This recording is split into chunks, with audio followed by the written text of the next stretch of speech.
In this guide, I will be showing you guys how to fix meta verification error on Instagram. Let's get started. First, launch Instagram, navigate to the profile page, then click on three bars. With that, you'll be directed to settings and activity page. Once you're over here, you're gonna find the option of meta verified. You'll need to click on that.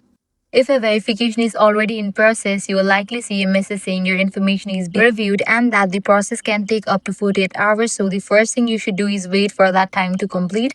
However, if even after 48 hours your status is still showing verification pending or error, what you can do is you can report a problem without hit back. Now select the option Help, then click on the option Report a problem.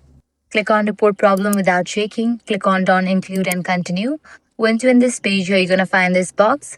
Here, briefly explain about the issue that you are unable to verify your account or you are getting error and you can send it. With this, Instagram support team will review your request and help resolve the issue. And that's it. This is how you can easily fix meta verification error problem on your Instagram account. If this guide was helpful, do not forget to like, share, and subscribe to our channel. Thanks for watching.